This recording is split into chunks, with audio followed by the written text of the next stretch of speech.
Voici l'émission qui donne la parole au peuple, tribunal du peuple.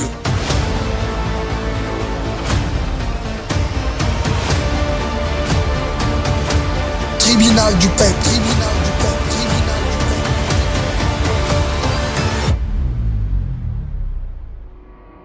peuple. Dans un pays où chaque voix compte. Voici l'émission qui donne la parole au peuple, tribunal du peuple.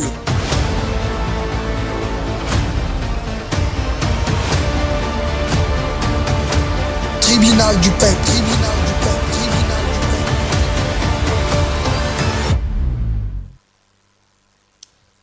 Mesdames et messieurs, bonjour et bienvenue dans Tribunal du peuple, votre émission de référence. Merci pour votre fidélité, merci. Nabino bonso, baïbranda biso, boza tellement ébélé. Awa, maintenant comme mituna balobi, le juge du peuple, boni à la titogité. C'est normal le lotoye, na makambo mususu, toye na cadre mususu. Voilà pourquoi bomoni était. Nazali obenga moko, liboso ya caméra, pour la solo la, na population ko sola, na peuple ko connaître sikoyo. En tout cas, merci beaucoup pour nous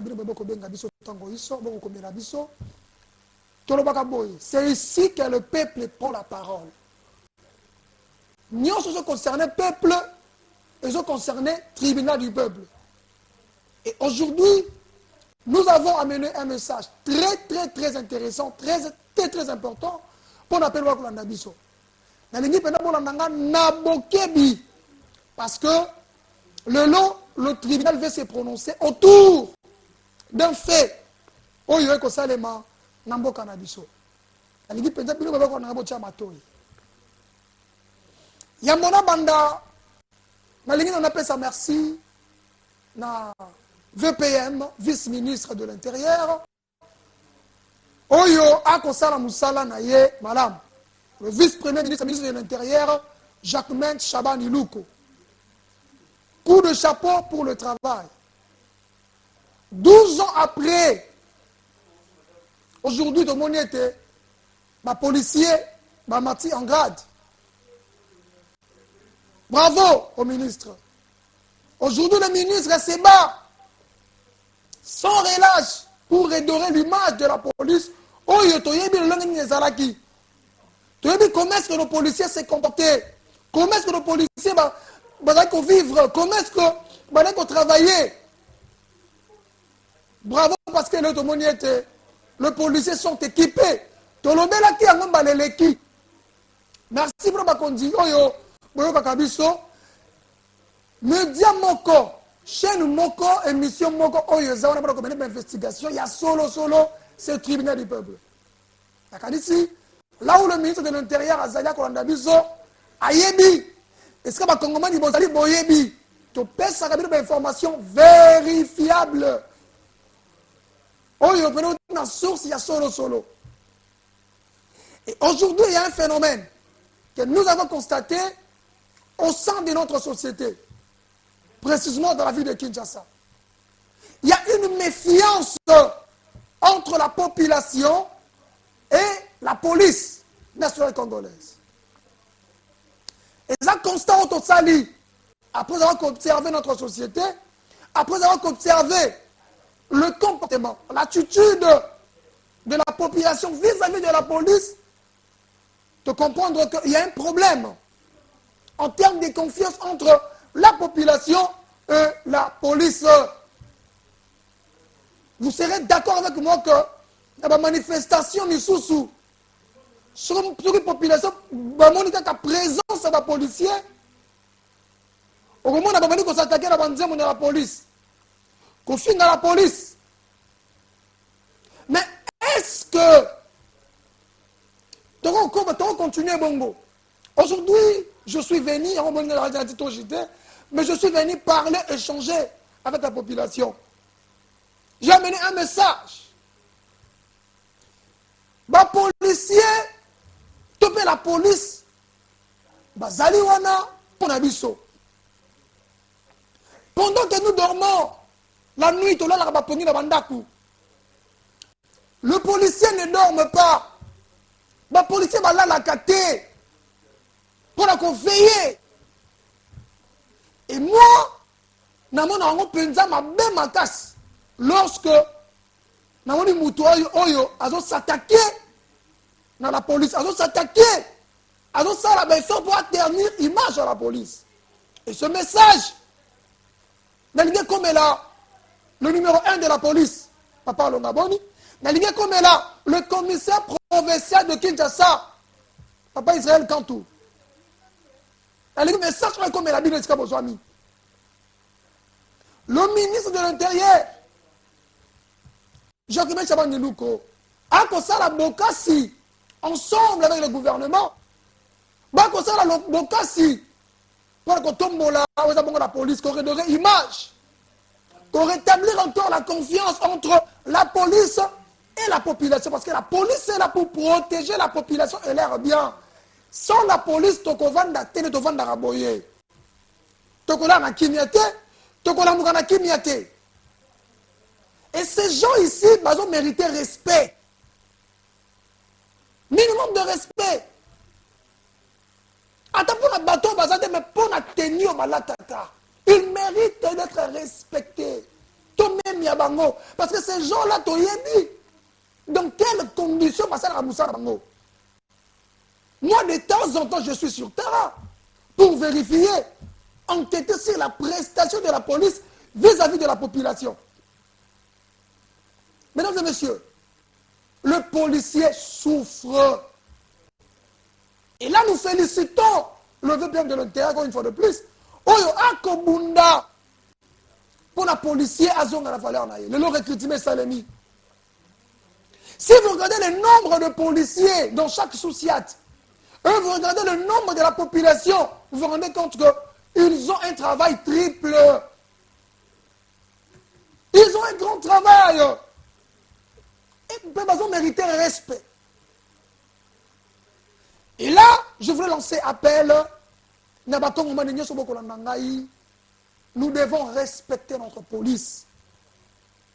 Nous devons respecter notre police. Policier. Pour sécuriser biso. Certes, il y a certains dérapages de la part de la police. Mais de manière générale, les policiers, bazali, batoyo, ils ont mérité respect. Mesdames et messieurs, nous avons suivi une vidéo qui a circulé. Un confrère journaliste, Azola Kissa, un commandant, il y a point chaud dans mon mêlé. Je cite le commandant intégré. Le commandant intégré de Lili, sur la image de commandant intégré. Ils m'ont choisi le cas, et c'est un commandant intégré. Le journaliste Oyo, selon lui, il avait reçu l'appel de la population. À ceux qui appellent la population. À la population, on appelle ça qui est information concernant le commandant Azosala. Il sait, je voulais rappeler à l'opinion publique. On va connaître ce que journaliste appelle ça avec information, on y a vérifié. A eu information brite, a vérifié que c'est la traité à mon estimation, aïe, à étanir et tandoïgia. Maintenant, que journaliste, après avoir Koyamba, un message, topé un appel de la part de la population, à l'église de Tandoïgia pour s'attaquer à un commandant. Bon, la vidéo peut être consommée pour nous continuer. Batininga babi to lingi général Z quand on sa musali malam mais atiki la biso muto na mumbele te azoni ko la mama ko boto la biloko comme pas possible papa intégré bongisa yeba que vidéo ne doit comme pas général Z quand vidéo ne comme déjà et pas ministre intérieur population za munga manaote population za munga manote commandant soki policier soki na intégré population za ba vidéo en TV za radio te yo comme okanga ba moto donc avenir les gens na semakas place pour que nous tcha sous cette wana na si peut-être que non ministre intérieur et que place en sous cette des bo créer souci pour nyoko la population mais général Zelkan doit payer ça qui habite bakulu na bolingo kangate mais simple citoyen qui noa mwana ndako congolais azobimana ke so melo ka kolia bidonde bilanga po parents ba pesa 500 200 000 ye akomi okanga bana moto pour na permis de conduire ce qui machine moko azui wapi a tele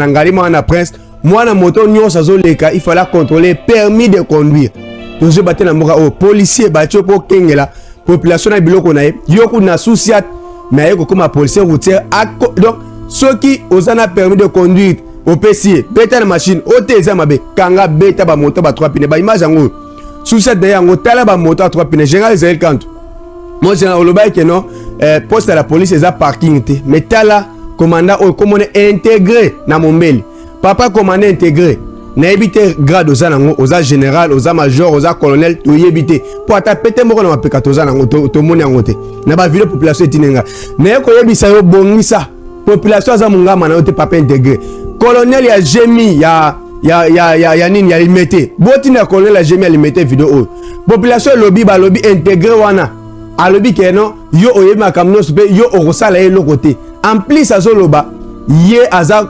sous ya ko za sous ordre ya général Zahel Kanto te ya dépendant na général Zahel Kanto te nazo baté babi gemi ba police gemi na baté général na bango nani ngana bi que non Zahel Kanto mon général nde aza numéro 1 ville province à Kinshasa c'est que ye muta hotel makamno ville province à Kinshasa mais un policier ya lobby ya dépendant na général Zahel Kanto te bango baza gemi bazalaka partout ba ko expliquer na nazo moi botini ya général Kanto vidéo o botini la colonel o ya gemi ya nini ya limité vidéo o mo colonel batabwe ba sali réputation vision chef de l'état za makambo ti population za pour la konyoka maté policier routier asala musala ye policier o batie pour la surveiller population na biloko ni asala musala na ye jamais ye intégré okolongwa na souciat na yo tina balabala leto comme kanga moto ba mituka pour au contrôler ba permis de conduire nana tinda ki yo ba moi bazoteka kuna na liboso ma parle na bango akenda kozwa mbongo chaque jour donc ce que je vous dis si je ma na mumbele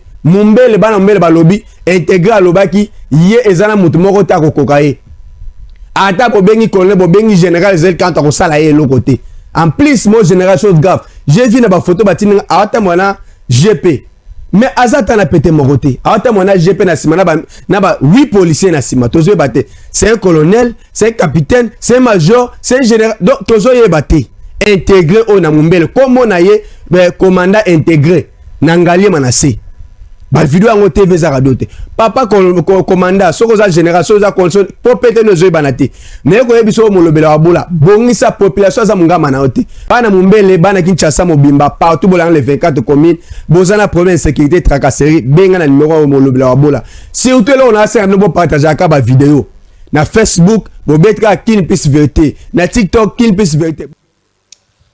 Voilà, mesdames et messieurs, Boti Kolanda Bongo Ezali vidéo, Oyeko Tambola, dans les réseaux sociaux, partout. Oyo, Tomoni, Boni, commandant Oyo Bako, Akizeye, Nako, Salapena Kamamala Mouté. Mais nous, tribunal du peuple, lorsque nous avions suivi cette vidéo, tant que Landaki, les confrères journalistes en train de parler, ceux qui m'ont dit vidéo, Malam, que jusque-là, il n'y a pas de preuve. Parce que les confrères n'ont pas présenté des éléments qui prouvent à suffisance que le commandant intégré a s'attaquer au commandant de la ville. Image où ils ont la kisaka ya solo peut-être qu'il y a s'attaquer n'a pas continué réalité. Alors c'est là Tindaki Bisso était tout qui est dans le terrain.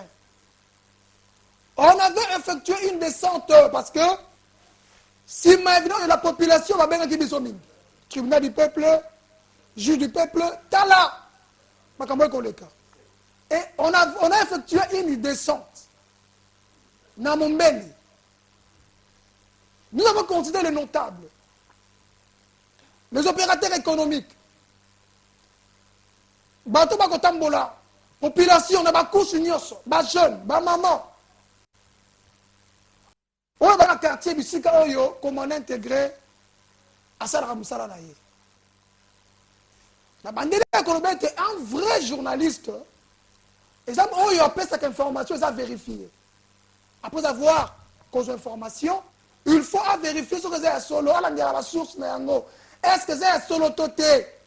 Pourquoi on a des factions sous-souté? Quand le numérique est ali, bon, la réaction de la population, il y a quartier Mombele, na kanisi vous appelez Tabola na bino moko, na sima tokozonga, pour la recommande d'émission na biso. Je suis journaliste, tribunal du peuple. La culture de terrain pour la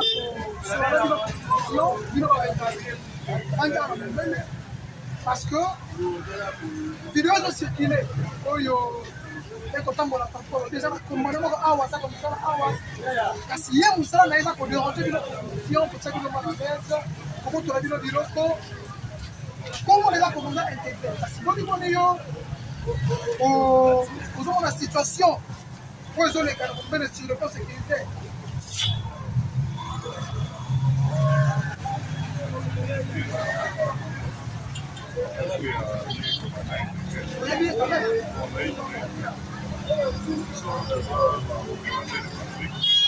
aspect na liboso oyo ngai namonaki changement omoni aveni na ngai depuis souvent nazali na badoléance moko ya bajeune garçon bazokota mingi na se omonanga na banamodeli na sekibanda oyo bajeune garçon bazokota na se bayeba komobi liboso terrasse makasa basalami baclient bapanzani mais depuis un certain moment lorsque j'avais appris que batiaki un chaud na se awa namonaki situation nazalaki kaka na soit te cause na babondi likolo kuna ere bazokima banzela na biso baye bapanzi baklia okoto batelefone mais depuis certain moment bakabaki point chaud ase wana situation ezala susu kasi bato balobi bakofunda balobi ete akotama babiloko makambo moko biso yokato wana yo ngai te eza video tosirkule balobi bato baloboka nayebi yango te eloko nga na bibi remarque ya liboso na nasalaki nde naozokoka wana depuis un certain moment tozala badésordre na presse na biso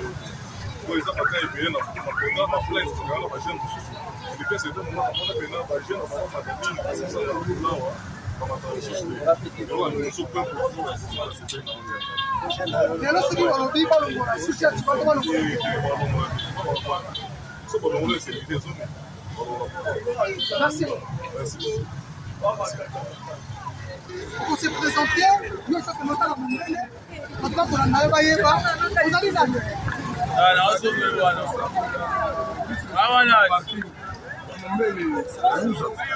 Marché qui est dans marché en louche. Vous avez plus responsable.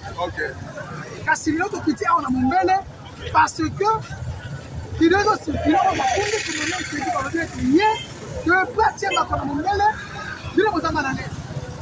Ako to la bino bino bako kanga bino ndeko yule loko kiko to la bino est-ce que kanga ba bako ba sa solo to na solo kalfunu intégré pater kinda abumeli luna eza société magasin de la société embouteillage la presse de la société mboko ni surtout la vidéo il faut ça vidéo la loi est dire que c'est la loi. Quand ça vient, quand il y a un monde qui est pas la disque de la pierre. Je n'ai pas l'eau, parce que là, on n'a pas de et quand ça me fait l'équipe, on va faire ma chaîne, non, putain. Nous sommes en train de ma chaîne, on va mettre la pangue, on va mettre la chaîne, on va faire ma chaîne, et c'est là aussi, c'est pas moto. Non, en tout cas. Yo moto, vous avez la presse, yo les gars, putain, pour tout tailler. C'est pas aussi là. On est là le putain. Vous êtes pas content de l'andayo, ni de comment pas content par rapport. Kate, avant de la kate papa. Si ça ta maman, tu te da ah. Et tu as attends ça la mosana. Nande mosala manisala. Ko ba te toke te tama. Nande ka attends ça mosana nande ga mokona mo ka pesi mbela. Ata msani na ordre. Ndera moto aboto la kate papa. Motana no aboto la. Motana aboto la kate. Ndera aboto la attends na mosana na ordre. Eza lo kwa pesa pesi mbela. Lezo nani ordre pesa mi. Kosala boete. Kuluna mbele bunda. Oyibi ana luze za lisu. Akoza ni intégré. Intégré aboto la wadi.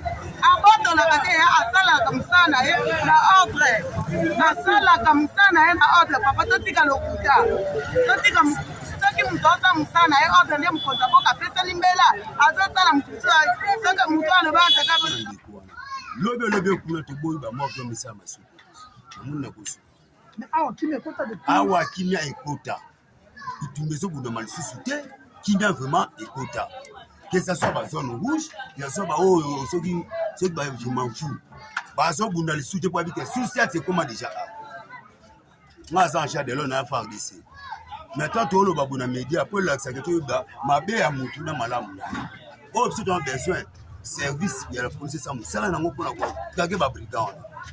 Merci beaucoup. Ici, notable à mon mail. Mon papa. Nous avons parlé notable à mon mail. Là, il y a un journaliste d'investigation.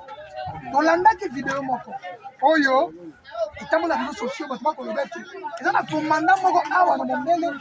Ako sala musala mabe. Ako sala musala malamu te comme on est commandant intégré. Alors, biso to critique à toute la population. Boye bi sabiso. Boni commandant on a connu pour la ville. Boye commandant intégré. Mais ba pour ça malamu ta connu pour la ville. Boni yo o ko ba pona ye.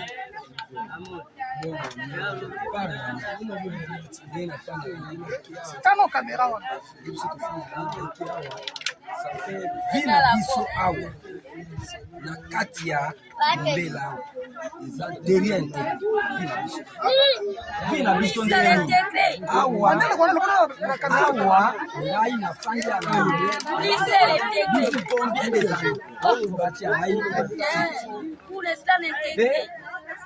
bana wana bakima site na intégré bakuluna intégré mutu akimisi bakuluna ndenga nazoloba ekola ke intégré mutu asilisi nazoloba population nyonso makambo wana eza bamama ya bakuluna wana détruye mais na part na biso ngai cordon nazoloba ke ville biso ezipa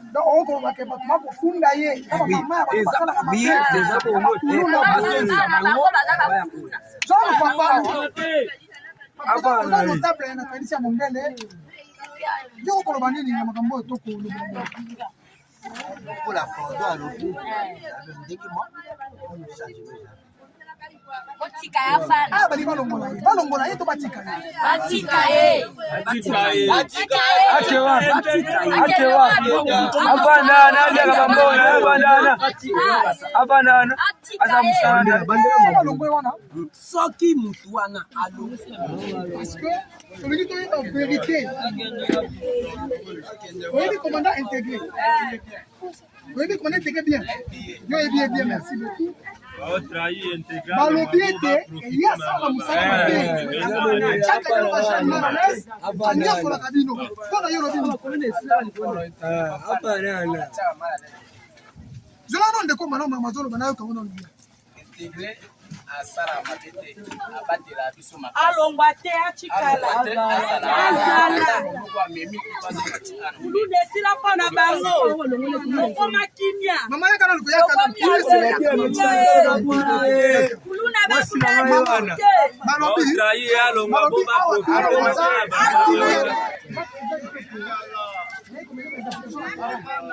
balobi singa kote oyo awa koza na kimia te olanda na kimia te oza na komanda moko awa kotyakino mbala lese komani komanda te kubaka motu te bo te bati bateli mais est ce que awa kozaka na kimia te kozaka na kimia te balobi komanda intégré bodi bongo nakasaka mosala est ce que atiaka bino mbala lese kotobobe botoka bino biloko kotya bino mbala lese solo te alokoza est-ce que après on a besoin de nous on a qui nous côté comme nanda je solo. Voilà mesdames et messieurs nak bandi bolandi ba vidéo zaki tellement ébélé ngamo comme personne nazaki na terrain pour na kolandela konsolo na population nazo rappeler awa que tant que la rapongi la bandaku il y a des gens où la raté. Ce sont des policiers. Les Congolais ont la facilité à finga. Les Congolais ont la facilité à chola et koina.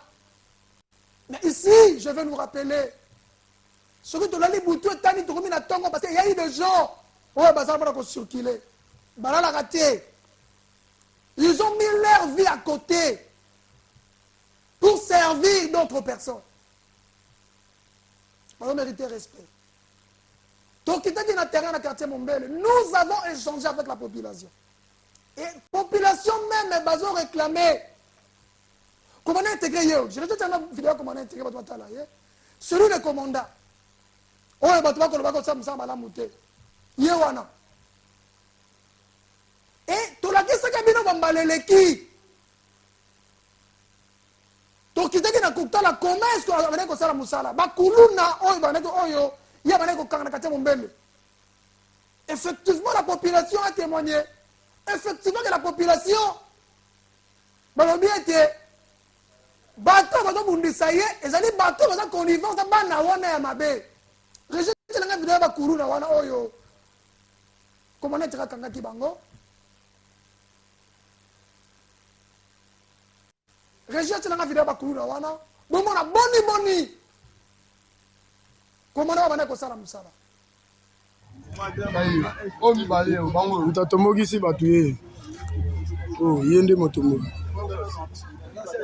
Komina bango.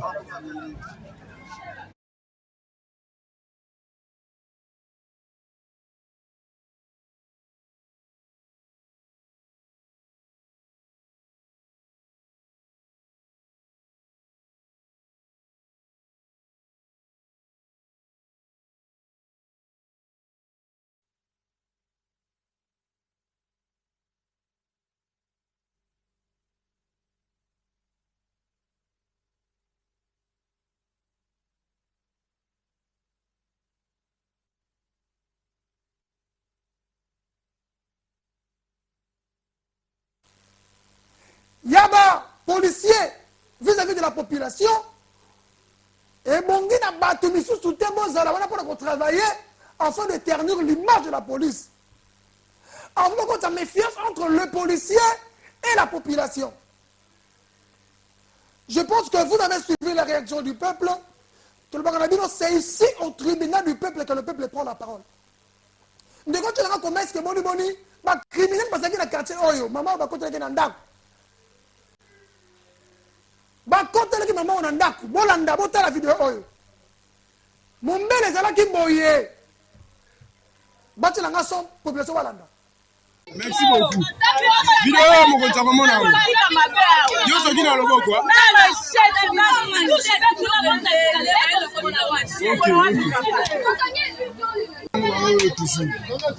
Mais depuis, merci beaucoup Régis. Depuis hier Bada continue le quartier Oyo, Kimia et Kuzongi, Makambo Oyo, ils arrêtent dans le quartier Mombele. Car si aujourd'hui, pourquoi est-ce que Batouba Koluka toujours ternir l'image à la police? Bakoluka toujours. Ce qui Bakangi na mabena yo, ça les fractions, Ndima mabena yo. Bakangi ça les mabena, Ndima mabena. En tout cas, nous sommes dimaté que conflit, tu peux méfiance entre le policier et la police. Parce que nous sommes censés vivre à côté de la police. Si la police existe, c'est grâce à nous, c'est pour nous. Ils sont là pour nous protéger et nos biens. Alors, nous ne pouvons que faire confiance à la police. Certes, il y a des dérapages que nous condamnons. Il y a des choses que nous dénonçons tous les jours au sein de la police, les bavures. Oyo, mon mboka, le silence de Chabana, il faut pour être ici là. Ici, je voulais lancer un message.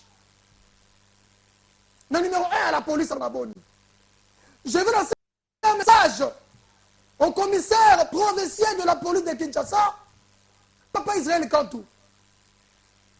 Vous êtes en train de faire un grand travail. Afin de redorer l'image de la police.